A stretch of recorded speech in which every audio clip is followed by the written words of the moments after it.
ya, jujur, ya, bertanggung jawab, akuntabilitas, ya. Kemudian berkepastian hukum. Oke. KPU dalam hal ini punya beberapa regulasi yang menjadi panduan seluruh tahapan. Misalnya tahapan tentang pemutakhiran data pemilih. Kita punya yang namanya PKPU 7 2022 yang dirubah dengan PKPU tadi ya, peraturan KPU. Jadi itu turunan dari Undang-Undang 7 2017 karena di Undang-Undang 7 2017 itu tidak mengatur secara teknis. Tapi secara teknis yaitu diatur dengan turunannya yaitu peraturan KPU dan surat edaran, petunjuk teknis atau pedoman teknis. Itu ya. Kita punya PKPU 7 2022, PKPU 7 2023 sebagai panduan kita dalam yang tadi saya sampaikan menghimpun data tadi, ya, menghimpun data. Kemudian terkait pemanfaatan teknologi informasi, kita punya PKPU 4 2023 perubahan dari PKPU 8 2018, ya. Itu tentang tata kerja KPU, tentang tata kerja kita sebagai penyelenggara. Kemudian kita punya tentang bacalek, pencalonan, itu ada PKPU 10 2023, ya. Semuanya diatur di situ. Nah, kalau kita sangat baik, tapi di sisi lain di tangan orang yang salah, itu bisa jadi buat kita sendiri. Jadi pertanyaan saya ini terkait dengan integritas dan perusahaan teknologi sekarang. Pertanyaan saya adalah, bagaimana menjaga integritas dan kelancaran hukum di Indonesia, terutama dengan kehadiran teknologi dan perkembangan media sosial yang dapat mempengaruhi hasil pemilihan. Pertanyaannya bagus banget ya. Berarti kita bicara apa ya nih? Bicara hoax, ya? Berarti kita bicara berita-berita bohong, berita-berita nggak benar, ya? KPU itu punya website resmi, ya, yang bisa diakses oleh kawan-kawan. KPU ri.go.id, ya.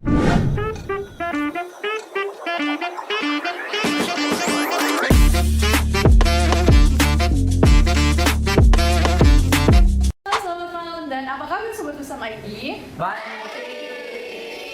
Dalam rangka mendukung gerakan generasi kritis, anti gaul dan aktivis, Dinas Kominfo Provinsi Kalimantan Timur bekerjasama dengan Media Misal ID dan program studi Ilmu Hubungan Internasional Fakultas Ilmu Sosial dan Ilmu Politik Universitas Muhammadiyah.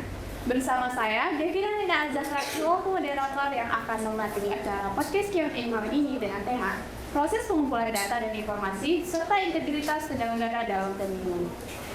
Oke, selanjutnya saya akan memperkenalkan para finalis kita yang telah bersemangat hadir pada hari ini. Di kanan saya ada Christina, Yoga, Idi, dan Cici. Di sebelah kiri saya ada Adit, Irfan, Raka, dan Chandra. Mereka semua adalah mahasiswa program studi Ilmu Hubungan Internasional Kelas A yang mengambil mata kuliah Filsafat Ilmu Pengetahuan dengan dosen pelangsung Unisardina MSIP, MSI, PhD. Tepuk tangan dulu dong untuk para finalis. Oke, sebelum saya menghadirkan narasumber kita, saya akan membacakan secara singkat profil beliau. Beliau bernama Iva Resita SLMM. Beliau pernah aktif di beberapa organisasi masyarakat yang menjadi bekal motivasi untuk aktif menjadi penyelenggara pemilu. Dimulai dari menjadi panitia pemilihan kecamatan pada tahun 2012 hingga 2014, kemudian menjadi anggota KPU Kota Bontang pada tahun 2014-2019, hingga sekarang menjadi anggota Komisioner KPU Provinsi Kaltim Divisi Data. Wah, Sobat Bersama ini bisa dilihat ya bahwa narasumber kita adalah seorang berkompeten di bidangnya. Oleh karena itu, mari kita sambut Ibu Iva Resita.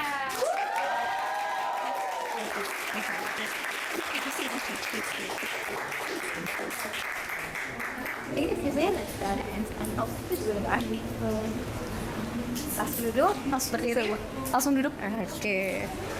Saya bawa materi banyak banget. Oke, Bu, selamat malam. Selamat malam. Apa kabarnya? Baik, Bu? Baik, alhamdulillah. Baik, alhamdulillah. Sebelumnya terima kasih karena Ibu sudah menyempatkan waktu untuk datang menghadiri podcast untuk memberikan materi kepada kami semua di sini. Baik, Bu, tahun depan itu adalah tahun diselenggarakannya acara diselenggarakannya pemilu ya Bu.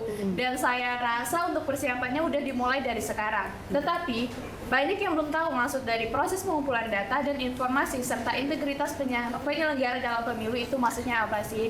Oleh karena itu Ibu diberikan waktu 10 menit untuk memaparkan materi. Silakan. Oke, terima kasih. Tadi saya lupa siapa namanya? Jevira Bu. Jevira, ini bisa ditek ulang ya kalau salah-salah ya. Karena tadi hai, halo, ternyata nggak ada yang nyaut tek ulang gitu. Saya nanti kalau salah-salah tek ulang juga ya. Gitu. Ya, terima kasih. Assalamualaikum warahmatullahi wabarakatuh. Selamat malam semuanya. Ya. Adik-adik, anak-anak saya manggilnya anak-anak karena anak saya juga ada yang sudah lulus kuliah yang pertama, jadi saya panggil anak-anak saja ya, karena pantas lah saya masih dipanggil sebagai seorang ibu ya. Oke, tadi judulnya tentang pengumpulan data dan informasi. Kemudian apa sih yang dimaksud dengan integritas dalam penyelenggaraan pemilu 2024? Kita bicara data dan informasi dulu ya. Jadi kami sebagai penyelenggara pemilu itu punya yang namanya data pemilih tetap. Data pemilih tetap itu data yang pemilih yang ditetapkan menjadi DPT, data pemilih tetap. Itu tepatnya di tanggal 21 Juni 2023 sudah ditetapkan secara nasional sejumlah 204 juta sekian. 204-nya benar, tapi komanya saya buka dulu karena saya takut salah ya, nggak apa-apa ya, nggak perlu tek ulang ya. Oke. Pak. Nah, 204.807.222. Itu secara nasional sudah ditetapkan, diketok palu oleh KPU RI pada tanggal 21 Juni 2023. Laki-lakinya berapa? 102.218.513. Perempuannya 102.588.719. Kemudian berapa jumlah DPT-nya Provinsi Kalimantan Timur, ada yang tahu? Sejumlah 2.778.644. Ya, itu yang kami tetapkan sebelum kami serahkan kepada KPU RI untuk ditetapkan secara nasional. Jadi kalau kita bicara data dan informasi ini prosesnya panjang. Kita bicara data berarti kita bicara data penduduk. Data penduduk yang kita tetapkan menjadi pemilih dan ditetapkan menjadi DPT. Itu prosesnya panjang ya. Dari mulai Desember 2022 kami menerima namanya DP4. Data penduduk potensial pemilih oleh Kemendagri. Kemudian di Februari 2023, terus kemudian kami sampaikan kepada kawan-kawan kita yang melakukan coklit, dalam hal ini adalah Pantarli, Panitia Pemutahiran Data Pemilih. Nah itu coklit yang dilakukan oleh Pantarli itu dengan metode dari rumah ke rumah. Mungkin ada sudah pernah tahu ya, yang datang ke rumah, kemudian menanyakan, minta KTP-nya gitu ya. Bapak, Ibu, Adik, Kakak, saya boleh minta KTP-nya. Nah, itu kami sinkronkan dengan data penduduk yang kami potensial pemilih atau DP4 yang kami terima dari Kemendagri. Kemudian kita sinkronkan cocok. Begitu cocok maka kita berikan tanda bahwa sudah sesuai. Tapi kalau misalnya ada data yang tidak sesuai dengan data kependudukan yang dimiliki oleh si pemilih tersebut yang potensial akan menggunakan hak pilihnya di 2024 pemilu nanti, maka kami akan menyesuaikan. Berarti data Kemendagri-nya itu ada yang salah. Jadi kami sinkronkan dengan update KTP yang dimiliki. Itu prosesnya panjang banget ya, sampai ke Juni 2023. Kemudian setelah si Dali melakukan coklit dari rumah ke rumah, termasuk kemudian memastikan bahwa adik-adik yang sudah berusia 17 tahun tepat di 14 Februari 2024 itu dipastikan bahwa memang sudah masuk dalam DPT kita. Walaupun belum punya KTP elektronik ya, tapi adik-adik sudah memenuhi syarat untuk menggunakan hak pilih nanti di 14 Februari 2024. Nah, jadi sistem kita tuh langsung membaca. Kita punya namanya aplikasi data pemilih ya. Nah, kemudian setelah dilakukan coklit dari rumah ke rumah, hasil sinkronisasi DP4 dengan data terakhir kita, data pemilih terakhir kita, kemudian disinkronkan, dicoklit oleh Pantarli, kemudian direkap oleh yang namanya petugas PPS, Panitia Pemungutan Suara di tingkat kelurahan. Jadi PPS itu di tingkat kelurahan. Kemudian dicermati lagi, tapi nggak langsung direkap, dicermati lagi datanya sudah benar atau tidak, dilakukan faktualisasi gitu ya. Kalau perlu dilakukan faktual maka dilakukan faktual ulang, benar nggak sudah datanya. Kemudian direkap sampai ke PPK, panitia pemilihan kecamatan, ya, itu panitia di tingkat kecamatan. Kemudian setelah itu direkap lagi ke tingkat kabupaten, KPU kabupaten kota, ya. Kemudian direkap lagi sampai ke provinsi, kemudian sampai ditetapkan oleh KPU RI menjadi daftar pemilih sementara. DPS, belum DPT dulu nih, ya kan, masih DPS. Setelah DPS kemudian diumumkan untuk dilakukan uji publik melalui website kita, KPU provinsi, kabupaten, kota, melalui papan laman pengumuman oleh PPK, PPS, memastikan bahwa pemilih-pemilih yang ada ini itu sudah masuk dalam DPS kita sebelum nanti ditetapkan menjadi DPT.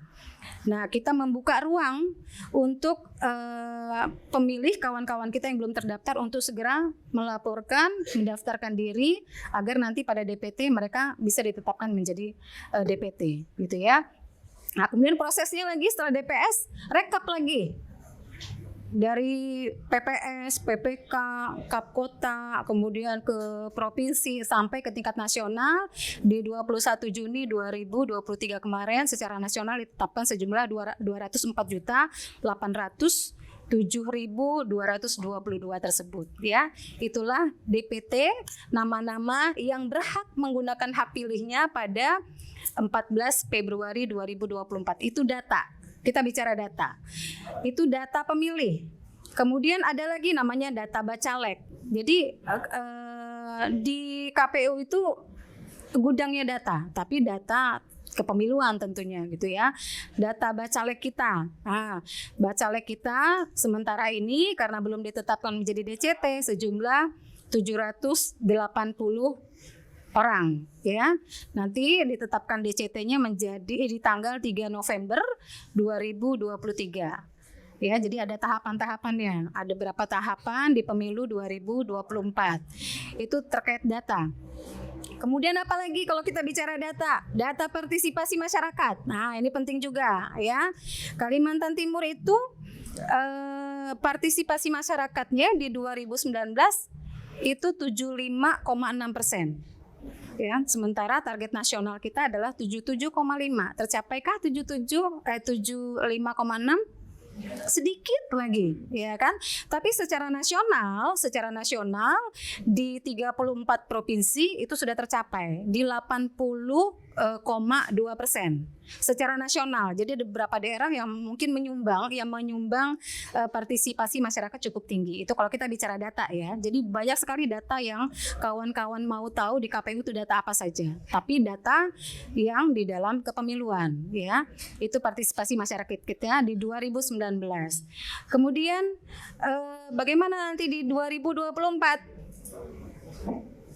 Nah, kawan-kawan inilah nanti yang punya peran penting untuk meningkatkan data pemilih kita tadi, ya, partisipasi masyarakat kita tadi, agar bisa mencapai target nasional di 77,5%, agar kita bisa menyumbang tingginya partisipasi di tingkat nasional. Dari 2.778.644, ini kok kayaknya kaku banget ya saya bicaranya ya. Santai aja ya. Iya. Jadi kayak orasi gitu ya. Jadi dari 2.778.644, 24,1%-nya itu adalah Gen Z. Ya, coba bayangkan 1/4-nya ini Gen Z. Gen Z itu siapa ya kalian? Ya kan? Yang kelahiran tahun 97 hingga 2010. Ya kan? Ya Gen Z ini ya kalian 1/4-nya, bayangkan. Berarti betapa pentingnya suara-suara kalian ini nanti di pemilu 2024. Dan jangan diabaikan, ya. Karena nanti kalian itu akan dikejar-kejar oleh partai politik tuh. Ya. Supaya bisa dipilih, bisa memilih mereka. Apalagi nanti setelah pada tahapan kampanye di tanggal 28 November 2023 itu startnya kampanye. startnya kampanye itu, ya. Setelah penetapan presiden, ini kan pendaftaran presiden di tanggal 19 Oktober sampai 25 Oktober, sebentar lagi. Nanti kita akan lihat siapa yang mendaftar. Oke. Ya. Waktunya udah Sudah habis. Aduh, padahal saya kalau bicara nggak cukup 10 menit, ya. Tapi nggak apa-apa. Kita itu baru bicara data dan informasi loh ya. Belum bicara integritas tadi ya. Tapi nggak apa-apa, kita sambung nanti. Monggo silakan. Oke. Wow, para sobat bersama ID, dari materi yang telah disampaikan kita bisa tahu tuh apa itu proses pengumpulan data dan informasi serta integritas penyelenggara dalam pemilu. Dan saya yakin para panelis kita yang memiliki pemikiran-pemikiran kritis ini langsung timbul pertanyaan dari materi yang telah disampaikan. Oleh karena itu, mari kita masuk ke sesi Q&A. Untuk para panelis yang ingin bertanya, silakan angkat tangan. Please. It's fine with me. And go. Ini berisi saya belum dan pesan kita. Jadi itu seperti yang buka di awal mengenai integritas. Dalam mata kuliah filsafat yang kami pelajari tentang pemirsa, yang mana yang bersifat konsisten antara apa yang diucapkan dan segala itu sesuai dengan sebenarnya. Jadi pertanyaan saya adalah, menurut apa sih ciri-ciri penyelenggara KPU biar berarti? Terima kasih. Langsung jawab? Oke, namanya siapa? Chandra. Panggilannya Chandra. Oke, saya tidak perlu nama panjang, saya cukup panggilan saja. Chandra, adik Chandra, anak Chandra. Oke. Kalau kita bicara integritas di pemilu sesuai Undang-Undang 7 2017, maka penyelenggara pemilu itu harus melaksanakan semua yang diatur dalam Undang-Undang 7 2017 yang sekarang masih menjadi guidance kita, ya, masih menjadi panduan kita, ya, menjadi kitab kita, ya. Di Undang-Undang 7 2017 disebutkan bahwa prinsip-prinsip dalam menyelenggarakan pemilu itu adalah mandiri, jujur, adil, terbuka, proporsional, akuntabilitas, efektif, efisien, gitu ya. Nah, jadi kalau kita bicara integritas, maka beberapa prinsip itulah yang harus dilaksanakan, ya, jujur, ya, bertanggung jawab, akuntabilitas, ya, kemudian berkepastian hukum. Oke. KPU dalam hal ini punya beberapa regulasi yang menjadi panduan seluruh tahapan. Misalnya tahapan tentang pemutakhiran data pemilih.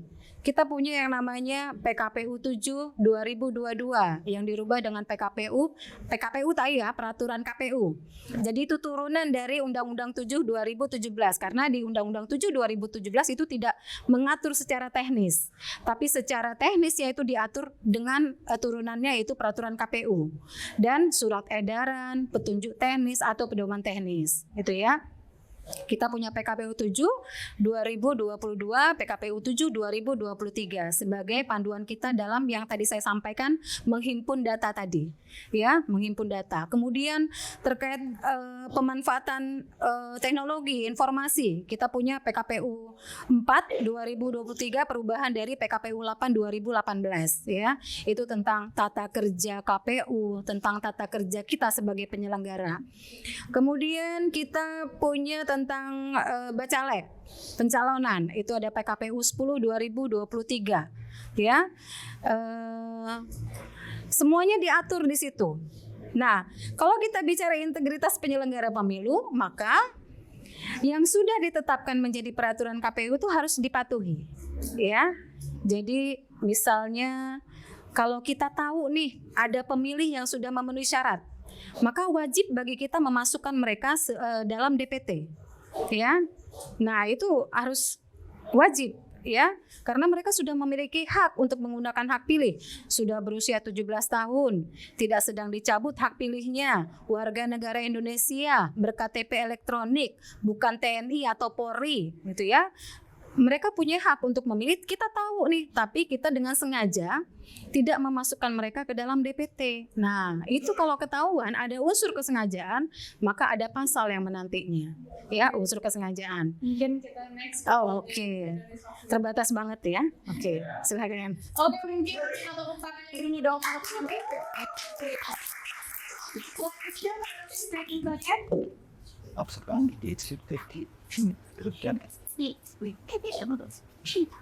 Sebenarnya mulai dari kenapa saya seperti sebagai yang kita tahu, etika adalah calon besar pakai mempertimbangkan apa yang baik dan benar, apa yang benar dan salah dan baik. Nah, data dalam pemilu jelas bisa dilihat sebagai suatu tindakan yang melanggar prinsip etika sendiri, seperti kejujuran, seperti keadilan dan integritas. Pertanyaan saya, bagaimana jika ada anggota KPU yang justru melakukan hal tersebut? Tindakan apa yang akan diberikan atau sanksi apa yang akan diberikan sebagai bentuk respon terhadap tindakan tersebut? Oke. Langsung, Suci dalam debu. Saya tertarik sama bintangnya, ya. Itu. Jadi anak-anak sekarang, Gen Z sekarang macam-macam ya. Kalau ada jerawat dikit, gitu tutupi nama bintang atau apa gitu ya. Gitu. Kok coba bayangkan kalau 10 jerawatnya, 10 bintang. Oke. Tadi pertanyaan kalau ada unsur kesengajaan. Saya jelaskan dulu penyelenggara pemilu siapa aja tahu? KPU, Komisi Pemilihan Umum, kemudian Bawaslu, Badan Pengawas Pemilu. Berikutnya PPS itu penyelenggara tingkat kelurahan, itu bagian dari KPU. Ada lagi satu lagi, apa? Nah, disinilah kawan-kawan harus tahu bagian dari kita sharing knowledge ya, pengetahuan. Ada namanya Dewan Kehormatan Penyelenggara Pemilu, ya, DKPP. DKPP itu bertugas yang mengatur bahwa memastikan bahwa penyelenggara pemilu ini melaksanakan seluruh tahapan beretika, tidak melanggar kode etik yang sudah ditetapkan. Yang tadi prinsip-prinsipnya tadi jujur, terbuka, mandiri, adil, ya kan, aksesibel, terus kemudian akuntabilitas, efektif, efisien, gitu ya. Jadi memastikan bahwa penyelenggara pemilu ini harus melaksanakan prinsip itu. Kalau kemudian penyelenggara pemilu ada yang ketahuan tadi, misalnya menyelewengkan data yang seharusnya, tadi contohnya tadi ya, tahu tuh, tapi ada unsur kesengajaan, misalnya sejumlah orang tidak dimasukkan dalam DPT gitu ya. Terus kemudian misalnya lagi yang paling ekstrim itu adalah pada saat hari pemungutan suara, ya, misalnya terjadi ketahuan dia berafiliasi misalnya dengan salah satu partai politik gitu ya, ada mau coba-coba misalnya membantu meng-up atau apa gitu ya. Nah itu bisa kalau ketahuan itu bisa dilaporkan ke yang namanya DKPP tadi. Jadi bukan hanya KPU saja, tapi Bawaslu juga bisa dilaporkan ke DKPP sebagai Dewan Kehormatan Penyelenggara Pemilu dan bisa dikenakan sanksi pelanggaran kode etik. Nah, sanksinya bisa apa? Bisa diberhentikan sebagai penyelenggara. Ya, bisa diberhentikan sebagai penyelenggara. Kemudian ada beberapa macam ini ya, punishment ya, bisa diberhentikan sementara atau peringatan. Biasanya hanya peringatan saja atau peringatan akhir gitu ya, atau yang paling sangat menyedihkan adalah diberhentikan, gitu seperti itu. Ya, jadi kami harus menjalankan seluruh tahapan sesuai dengan prinsip-prinsip tadi karena ada yang mengawasi kami. Selain Bawaslu juga ada DKPP sebagai adjudikasi yang bisa menjadi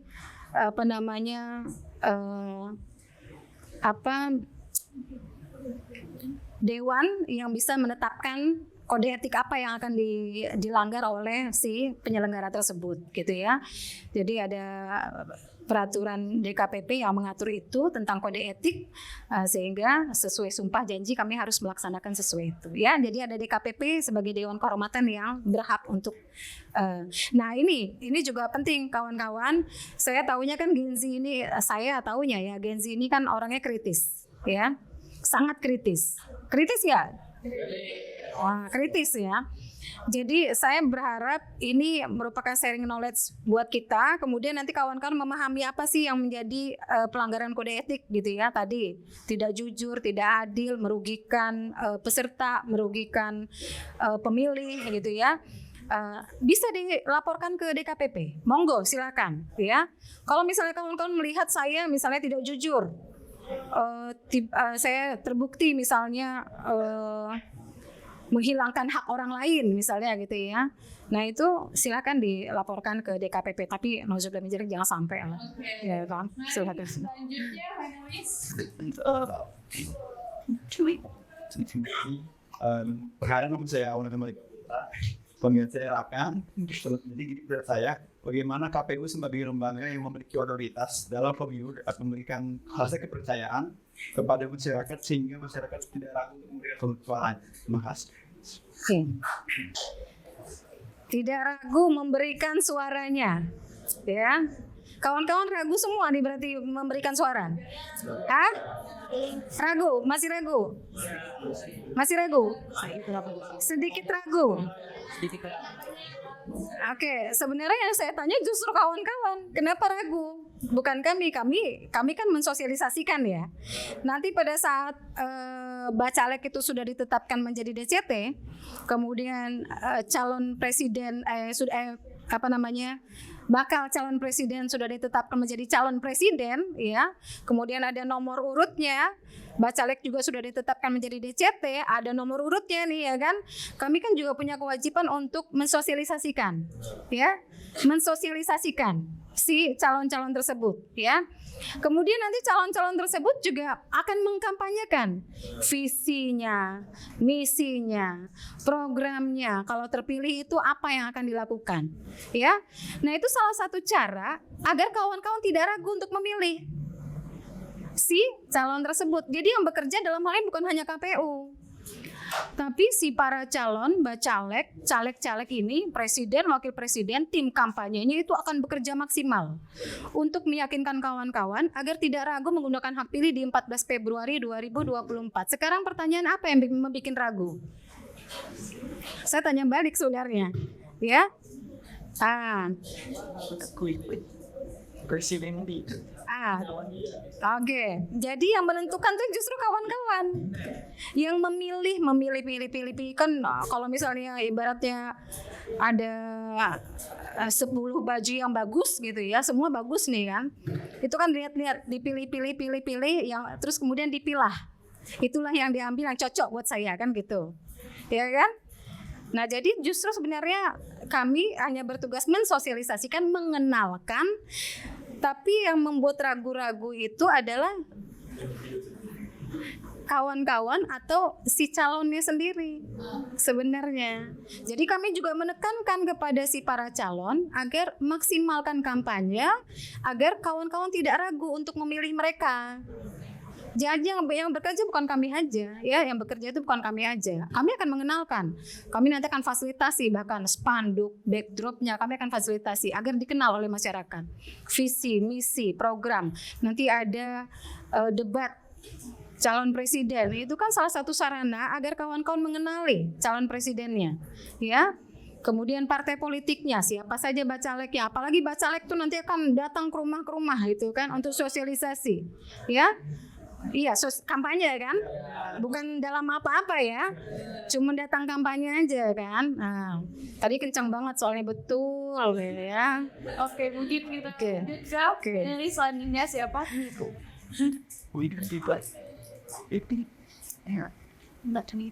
Saya terima kasih atas waktunya. Perkenalkan, nama saya Rani.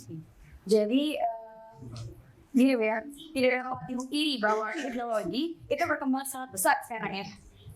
Di satu sisi itu sangat baik, tapi di sisi lain di tangan orang yang salah itu bisa jadi murah buat kita sendiri. Jadi pertanyaan saya ini terkait tentang integritas dan perusahaan teknologi sekarang. Pertanyaan saya adalah bagaimana KPU menjaga integritas dan kelancaran umum di Indonesia, terutama dengan kehadiran teknologi dan perkembangan media sosial yang dapat mempengaruhi hasil pemilihan umum. Oke. Pertanyaannya bagus banget ya. Berarti kita bicara apa ini? Bicara hoax. Ya. Berarti kita bicara berita-berita bohong, berita-berita nggak benar, ya. KPU itu punya website resmi, ya, yang bisa diakses oleh kawan-kawan. kpu.ri.go.id ya, KPU provinsi, pokoknya begitu buka KPU provinsi udah muncul aja websitenya gitu ya. KPU Kota Samarinda ya. Semua tahapan outputnya apa, hasilnya apa itu dipublish di website ya. Jadi silakan kawan-kawan akses ya, misalnya nih buka nanti tahapan pencalonan 2024 di KPU Kaltim. Nah, itu bisa diakses di website kita. Siapa saja calon yang sudah ditetapkan menjadi DCS ya, kalau mau tahu. Terus kemudian berapa DPT yang sudah ditetapkan. Masa kampanye kapan, tahapannya apa, silakan dibuka di situ. Nah, kemudian bagaimana bisa mencegah tadi berita-berita bohong tadi ya, supaya kawan-kawan itu tidak ragu. Nah, jangan buka link-link yang tidak berintegritas tadi. Itu kan kita anggap link yang tidak berintegritas ya, link yang membodohi gitu ya. Sementara kita punya link resmi, kenapa enggak buka aja link resminya KPU kan gitu. Atau media sosial yang paling gampang, Instagramnya, siapa yang udah follow Instagramnya KPU RI, KPU Provinsi, KPU RI. Sudah belum? Nah, sekarang buka dong, di-follow ya. Nah, di situ semua informasi tahapan-tahapan tentang kepemiluan ada di situ. Ya, jadi salah satu cara agar kita mencari informasi dengan baik dan benar dengan cerdas adalah dengan mengunjungi link resminya. Gitu. Karena bisa jadi link yang tidak resmi itu banyak berita-berita yang simpang siur ya.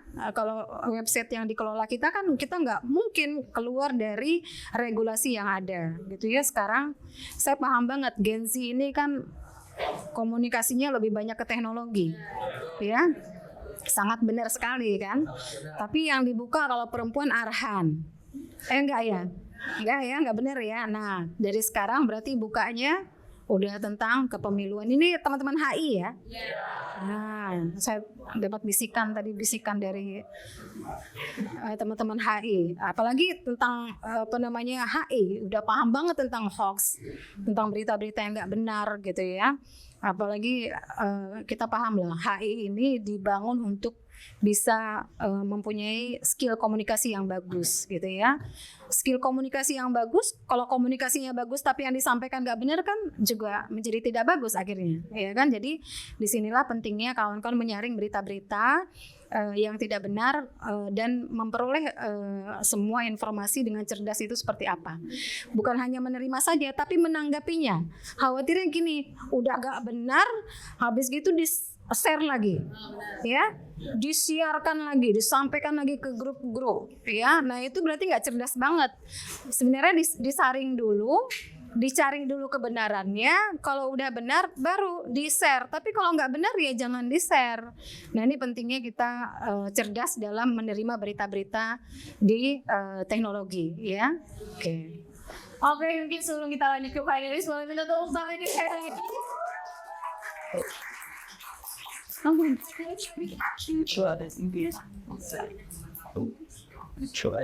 Baik, terima kasih atas waktunya. Perkenalkan, nama saya Irfan. Nah, saya kira Charlie tadi. Bukan.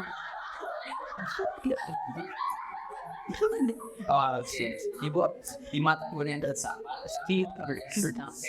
nilai sudah jadi rahasia umum bahwa yang ambisius yang lebih baik tujuannya rela untuk membuang value atau nilai mereka sendiri. Contohnya dengan melakukan kecurangan. Baik, pertanyaan saya ialah apakah pernah ada partai politik yang mencoba untuk menyuap pihak KPU agar dan pemilihannya naik sehingga dapat memenangkan pemilu? Baik, terima kasih.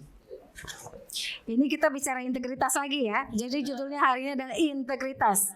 Kalau kita bicara integritas, ini saya ingin membuka ruang mindsetnya kawan-kawan ya, pola berpikirnya kawan-kawan ya.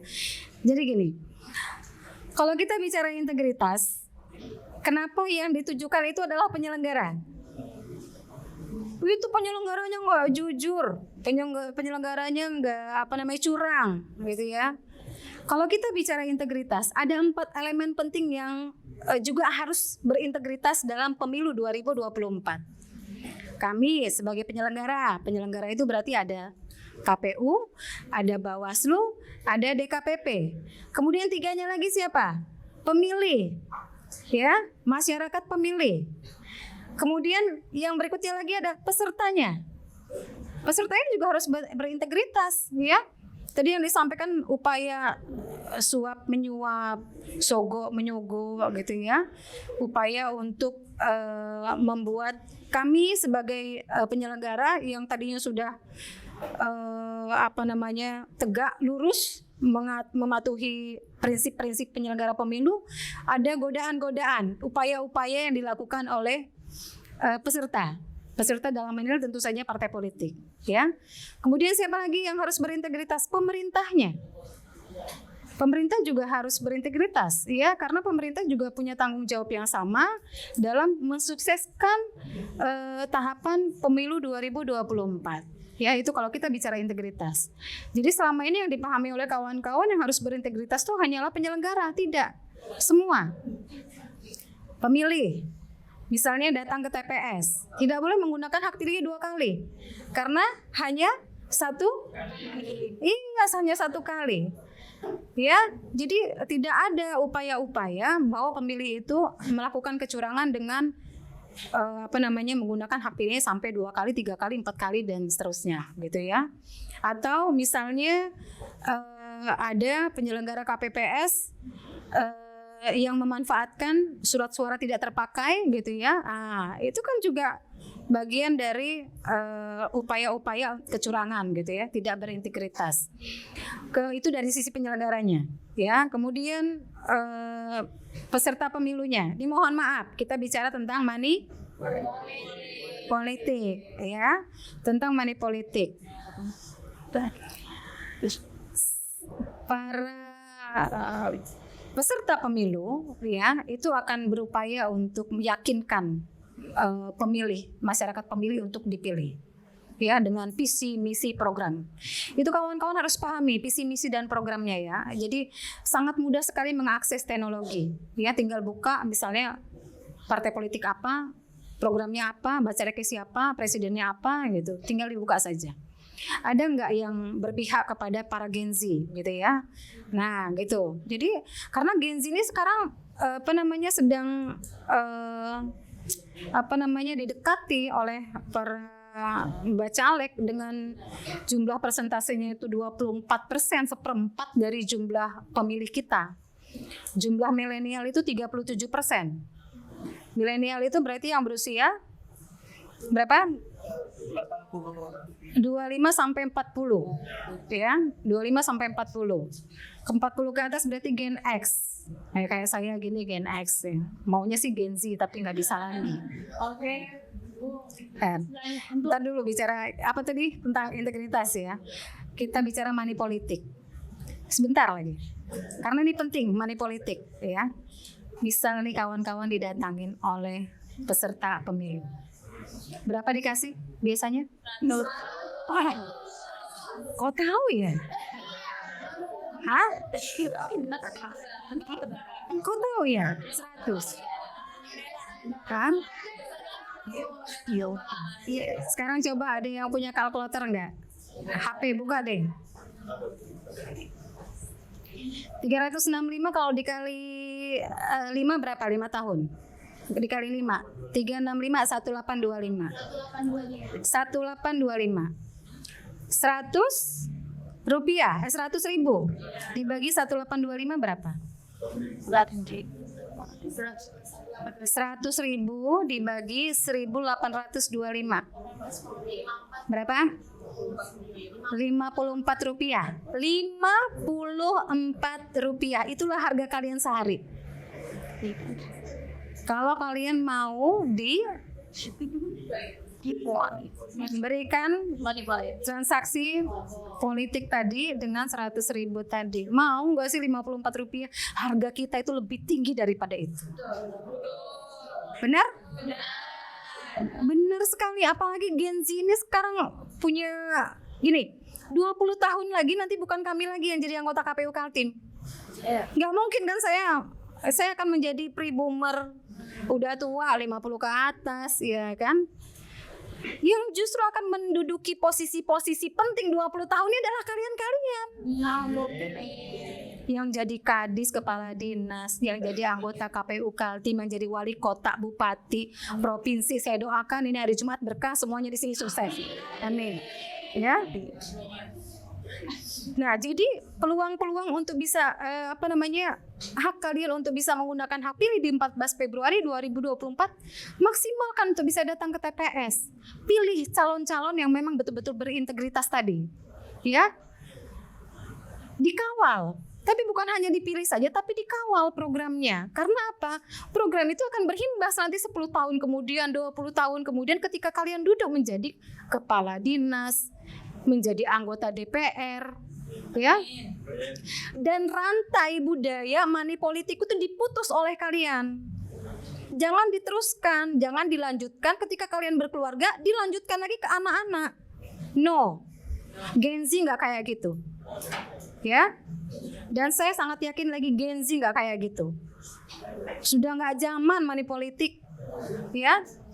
Yang zaman sekarang, lu programnya apa? Lu visi misinya apa? Ya, itu yang penting. Bayangkan Rp54 sehari. Ya, 500.000 aja deh, nggak apa-apa. Bagi deh, sama, ya. Cuma Rp134 berapa gitu kalau nggak salah. Sehari kalian dinilai segitu. Mohon maaf nih, ya. Dia bacalek. Mohon mas, kita bicara bacalek aja. Itu akan berpotensi melahirkan apa? Para koruptor, ya. Nah, dia akan berpikir bagaimana supaya ketika duduk sejumlah yang tadi diserahkan kepada kalian bisa terkumpul kembali. Tapi tidak fokus lagi kepada visi, misi, program yang tadi dijanjikan kepada kalian. Loh, kamu kan sudah saya kasih 100.000. Udah selesai, nggak ada masalah. Ya kan diantara kita sudah end. Well gitu. Kita lanjut ke pertanyaan selanjutnya. Kalau ini kayaknya berat pertanyaannya nih. Iya.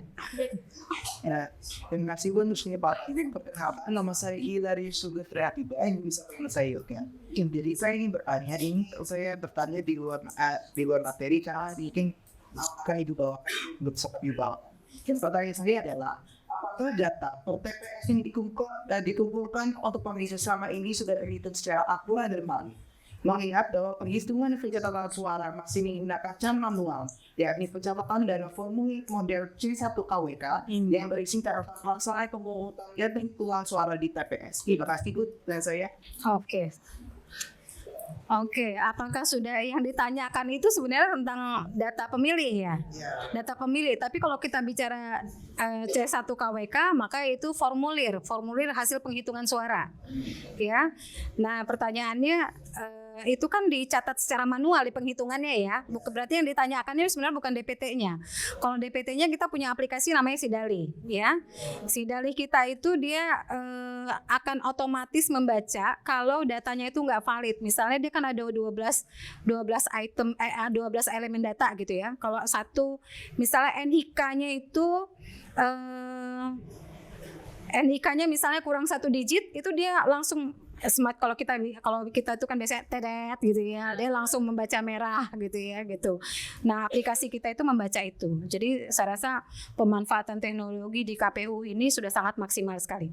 Nah, terkait penghitungan suara itu nanti kita akan menggunakan yang namanya teknologi juga ya. Nah, cuma memang ini kan lagi dirumuskan. Kalau di 2020 kemarin, di Pilkada kemarin, kita sudah menggunakan yang namanya aplikasi Sirekap.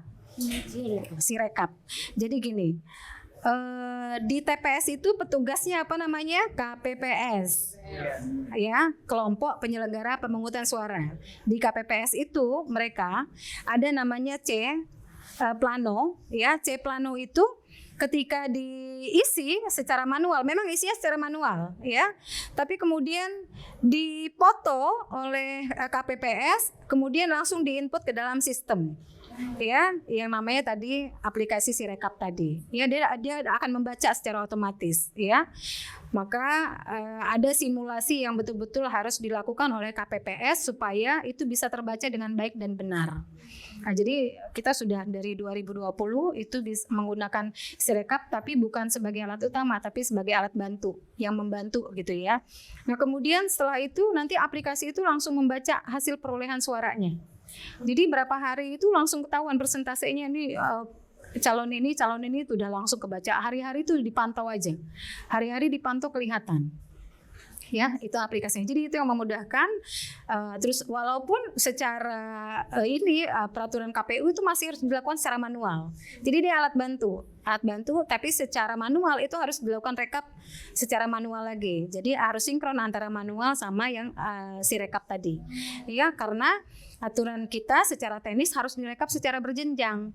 Jadi setelah dihitung oleh KPPS, disampaikan kepada kepada PPK melalui PPS untuk direkap lagi oleh PPK, petugas kecamatan tadi, panitia pemilihan kecamatan. Direkap, kemudian disampaikan lagi ke KPU, kabupaten kota, direkap lagi sampaikan ke provinsi, kan seperti itu. Ya, jadi rekap berjenjangnya tetap dilakukan secara manual, tapi ada aplikasi yang membantu Sirekap tadi. Nanti buka-buka lah sedikit-sedikit itu tentang KPU. Sirekap apa sih Sirekap? Aplikasi rekap gitu ya. Nah, itu. Jadi kita sekarang tuh sudah banyak yang namanya sisi di KPU itu, ya, bukan sisi nama ya.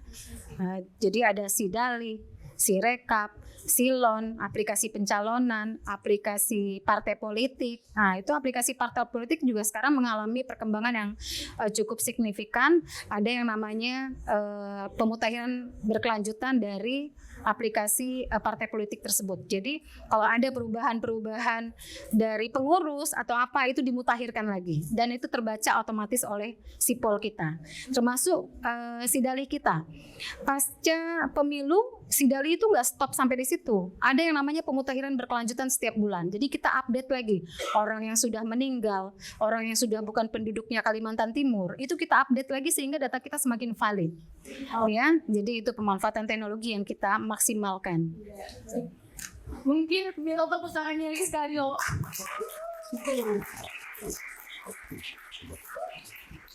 Oke, untuk validasi selanjutnya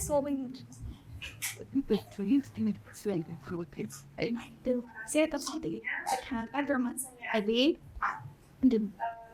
saya dan ini sedang dilakukan kalau perolehan suara tadi direkam secara berjenjang ya. Untuk PKPU sendiri ada nanti penelitian atau ciri-ciri data dari data perolehan suara itu akurat, valid, mungkin Oke. Gini, ini harus diketahui juga oleh adik-adik. Di TPS itu jumlahnya petugas KPPS-nya ada 7. Ya, 7 orang. Ya, ada 1 orang yang bertindak sebagai ketua KPPS. Ya, 7. Kemudian ada tambahan 2 yang bertugas sebagai pengamanan. Ya. Kemudian di TPS itu nanti ada yang namanya saksi. Ya, saksi partai politik. Jadi ada saksi lagi yang turun ke sana untuk ditugaskan oleh partai politik menjadi menyaksikan seluruh proses penghitungan suara di TPS itu. Ya, ada saksi. Kemudian ada siapa lagi? Ada Bawaslu yang mengawasi. Ya. Jadi adik-adik jangan khawatir terkait integritas penyelenggara kita di TPS. Karena yang menyaksikan ini banyak. Ada saksi. Jumlah partai politik kita ada berapa? Banyak. Berapa? 18. Ya, ada 18 partai politik nasional, ada 6 partai politik lokal Aceh. Nah, kalau Aceh itu kan dia karena daerah istimewa ya, jadi dia punya partai politik lokal sendiri. Nah, ada partai politik nasional sejumlah 18, tahu ya? Perlu saya sebutkan? Enggak ya, sudah tahu ya. Nah, kemudian di TPS itu ada petugas-petugas yang memang bertugas di KPPS 5, 6, 7 siapa yang tinta, terus kemudian yang petugas 1, 2, 3, ketua KPPS-nya sudah pernah memilih? Belum. 2020? Belum. Belum pernah. Oh, berarti ini benar-benar pertama kali ya. Apalagi pertama kali, sayang kalau misalnya nggak milih. Ya. Kemudian setelah datang kita masuk nih daftar. Ya, nanti petugas KPPS kita akan mencocokkan. Nah, ini penting juga adik-adik yang sudah berusia 17 tahun ini memastikan bahwa betul-betul sudah punya KTP elektronik. Ada yang belum punya KTP elektronik? Sudah dong ya tentunya ya, karena kan ke kampus kan pakai motor, pakai mobil, pasti punya SIM kan, punya KTP elektronik. Karena nanti petugas kita begitu kalian masuk ke TPS ditanya KTP elektronik kemana, ya itu akan dicocokkan dengan data yang kita punya, DPT kita, di daftar pemilih tetap tadi, ya dicocokkan. Kalau sudah cocok, benar dia adalah si pemilih dalam DPT, maka menggunakan hak pilihnya. Ya masuk nanti diberi surat suara sejumlah berapa? 5 surat suara. Untuk surat suara apa saja? Jenis surat suaranya? Presiden, wakil presiden, DPR RI, DPD, DPRD provinsi, DPRD kabupaten kota. 5 surat suara nanti yang diterima. Kemudian petugas KPPS itu akan menandatangani. Ya, ketua KPPS menandatangani bahwa ini adalah surat suara yang memang benar berasal dari TPS itu. Ya. Masuklah kalian ke bilik, masuk ke bilik, kemudian mencoblos di situ, pakai paku coblos, ya. Nah, tak kasih tahu nih cara-caranya.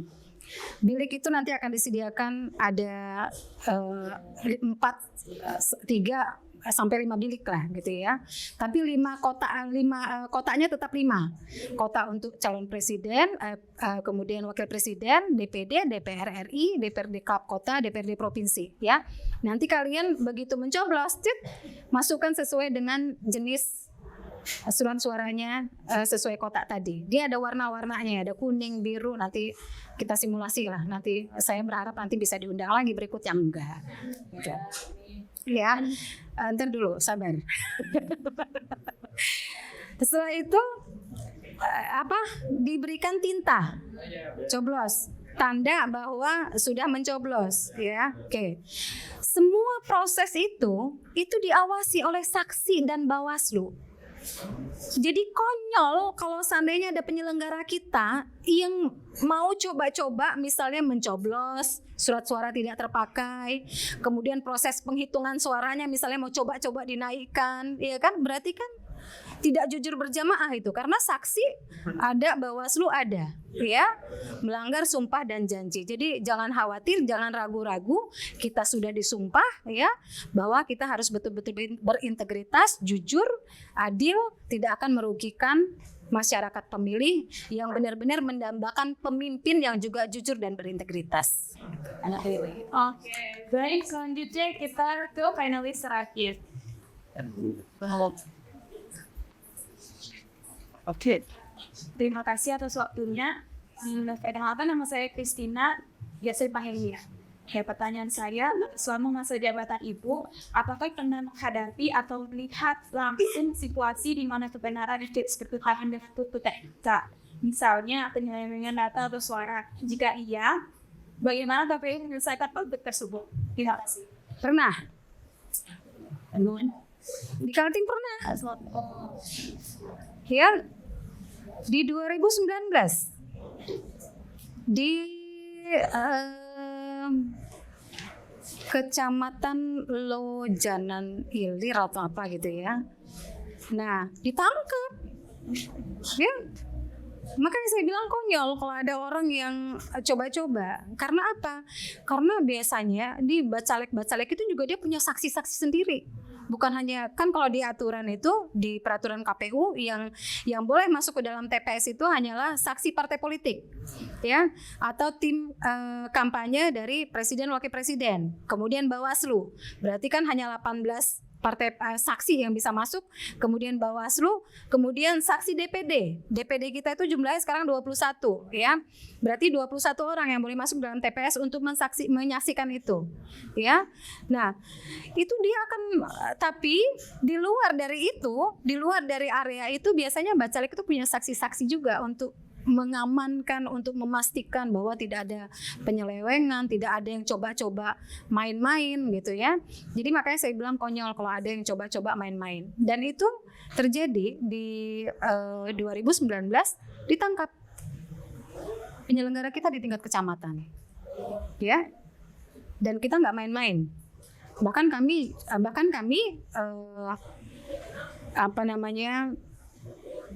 akan melaporkan sendiri kalau misalnya ada penyelenggara kita di tingkat kota, di tingkat kabupaten, di tingkat PPS, PPK yang coba main-main. Ya, kami tegas dalam hal ini. Ya.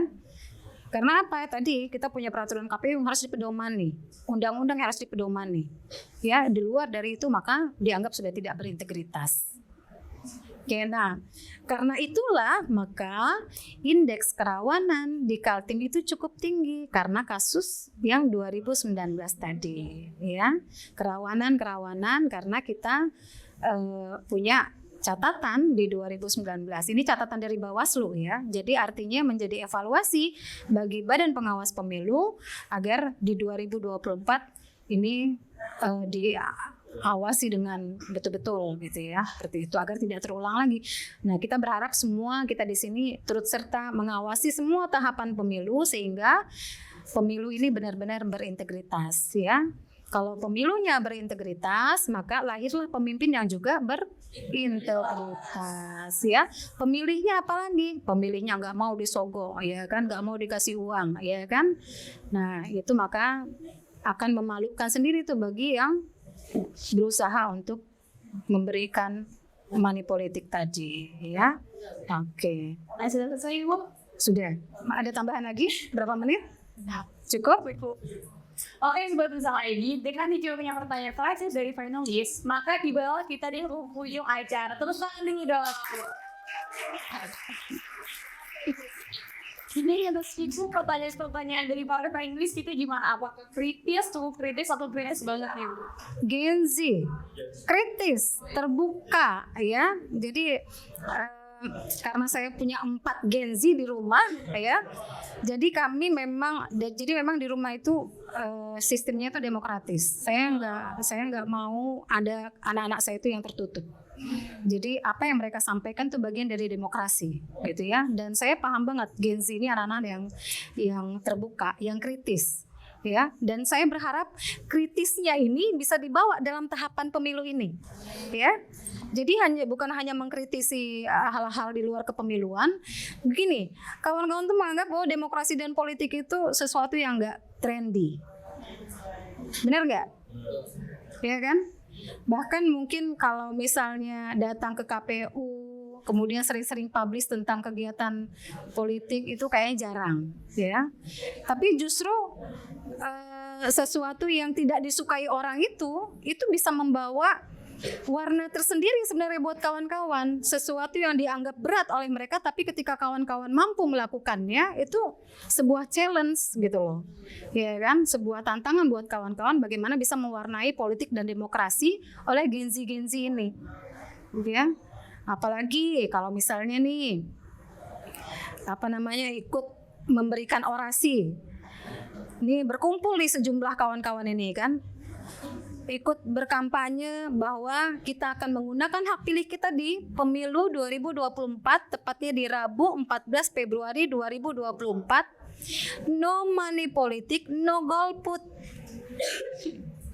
Itu sangat luar biasa, ya. Itu akan mempengaruhi kawan-kawan yang lain. Karena kawan-kawan ini kan tokoh-tokoh Gen Z nih. Tokoh-tokoh Gen Z yang berpengaruh. Ya, saya anggap tokoh-tokohnya Gen Z yang berpengaruh. Followernya ada berapa ribu? Ada yang 100 ribu? Ada yang 200 ribu? Belum. Nah, itu dimanfaatkan. Bagaimana bisa mempengaruhi mereka agar bisa mengikuti, bisa menggunakan hak pilih dengan berintegritas tadi. Ya, kawan-kawan inilah yang punya peran penting sebagai agen-agen kita, agen demokrasi kita. Ya. Oke, setuju ya? Oke, saya datang ke sini harus bisa membawa manfaat gitu loh. Jangan hanya sekedar diundang, tapi saya berharap kawan-kawan ini menjadi agent-agent kami. Ya, kalau kita bicara agent itu kan berarti memata-matai gitu ya. Atau yang menjadi perpanjangan tangan kami, menyebarkan informasi. Mata-matanya apa? Kalau misalnya dilihat ada yang nggak benar nih KPU, Bawaslu, berarti harus segera disampaikan gitu. Baik, saya rasa saya tidak perlu menyimpulkan materi hari ini karena saya yakin bahwa para penulis, para hadirin dan para sobat busung media yang menyaksikan dari YouTube memiliki pemikiran kritis sehingga mampu menyimpulkan sendiri. Terima kasih kepada Ibu Iva Rosnita, para penulis, para hadirin, kepada Busung ID, Dinas Kominfo Kalimantan Timur dan Program Studi Ilmu Hubungan Internasional. Jangan lupa like, comment, subscribe, dan share. Sebelum saya menutup podcast hari ini, izinkan saya untuk menyampaikan quotes dari filsuf bernama Plato yang hidup di zaman Yunani. Beliau berkata, kejujuran adalah sumber dari semua kebaikan, baik individu maupun masyarakat. Terima kasih dan sampai jumpa di video-video selanjutnya.